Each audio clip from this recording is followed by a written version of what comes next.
I'm here with Scott Borlace, who coached the Queensland under-18s against the Oakleigh Chargers on the weekend. Scott, what did you think of the guys' performance? It was a game of two parts. I mean, the first three quarters I thought they were very good. The last quarter, as the score suggested, we really dropped away at what we were working on. Oakleigh are a very good side, and once they got a run on that last quarter, there wasn't a lot as a coaching group that we could do about it. They kicked 10 goals to 1 in the last quarter to win by 50 odd points. So there were some real positive signs, but obviously the last quarter was very disappointing. And what do you think changed after three-quarter time? Look, it's hard to tell. I mean, we were two players down in terms of players we could rotate. They played 24, we played 22. It was purely for the fact that we didn't have the extra two to bring along with injuries that we've had. Whether that caused fatigue and that to be a factor, I'm not sure. But lots of little things that doing the game review today, looking at just some stoppages, giving opponents a metre, and these guys are quality young kids that play at a real high level week in, week out, and play together every week. They really made us pay in that last quarter. So it was a bit disappointing to finish that way. And you were missing a few guys with the guys on the AAS tour and a few injuries as well. Who were the guys that really stood up on Sunday?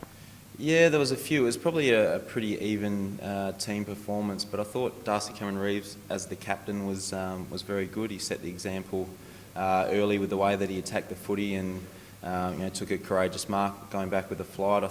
I thought he was pretty good. Matt Eubangang had a good battle with Oakleigh's Beasley.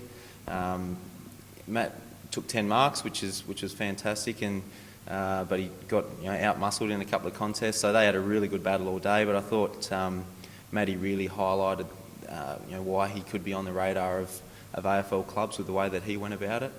Then there was just a lot of even contributions from Wagner was pretty good on a wing. Hayden Batoli-Simmons got a bit of the footy as a wingman as well. Rayner as a small forward was productive. Only had 9 touches, but plays with real energy and intensity and contributed to our side. So probably more an even performance. And what do you think the guys will take from the chance to play against a TAC Cup side? Yeah, I think, and I said to the boys after the game, it's just a really good learning opportunity for them. We've been, as academies, we've been pushing our boys really hard over the summer, just in terms of our training standards and fitness testing, and because as coaches we understand the level that they play at week in, week out. For the boys, they don't. So it's a good opportunity for them to see what the level is like, and then hopefully, down the track they'll adapt to that. Having said that, I thought there were some real positive signs with what we were working on. Our ball movement at times was very good, and I think highlighted us Queenslanders as potential to slot into an AFL, for some of the players to slot into an AFL team with the way that they moved the ball and made decisions. I thought our team defence for 3 quarters was very good. So there were some real positives, and hopefully from the southern states we might have got a bit of respect for the way that we went about it for 3 quarters. So, but like we said, plenty to improve on. And in those 3 quarters, what were the main positives from a team perspective? Yeah, our focus was, we've got some structures in place, some ball movement, team defence, and our contest and stoppage work. So they're the 3 main areas we've been looking at, and there's little, areas within those that we wanted to focus on. And I thought, our ability to press individually, so an individual to press up on an Oakleigh player and make him, kick under pressure and things like that, I thought individually was good, and as a team was good for 3 quarters as well. I thought our contested ball, which was a focus, was good for most of the game, and the numbers would suggest that was pretty even across the board for both teams. And I thought at times our ball movement was very good. Boys backing themselves to hit an inside kick under pressure and overlap and run through the midfield, I reckon, just really showcased our boys as being good decision makers, good ball users. So there were a lot of positives to take out of it. I'd keep coming back to that last quarter, but it was just disappointing, and there wasn't really a lot that we could do to stop it. Yeah. From that kind of positive point of view, do you think the guys are seeing some of the benefits of what has been, I guess, a pretty hard summer for them?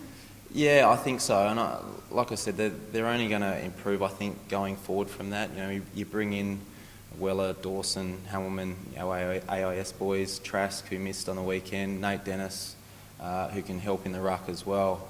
You know, there's probably 5 or 6 that will come into that side to make it stronger. And you know, I think going forward they can only improve, having been exposed to you know, playing against a very good Oakleigh Chargers side that's, you know, one of the better sides in the TAC Cup competition at full strength with all their college boys as well. So it's a really good hit out for our boys, really good learning opportunity, and hopefully one that they'll adapt from going forward, and hopefully we'll see some improvement in a couple of weeks' time when we play again. Yeah, you've got your next game against Sandringham in a couple of weeks. What do you think will be your key focuses ahead of that game? Yeah, it won't change. It'll be the same things. It'll be, you know, looking at our ball movement, looking at our team defence and our stoppage work. The message from the coaches will be consistent. There's definitely areas with regards to some of the stoppage stuff I think needs a little bit of work. But from our point of view, we just need to tighten up the things that we have been working on, and we're not going to change things here and there and everywhere. It's about being consistent. We've got a way that we want to play. We just have to improve it and do it for 4 quarters next time we play. Awesome. Thanks, Scott, and good luck for the rest of the season. Thank you.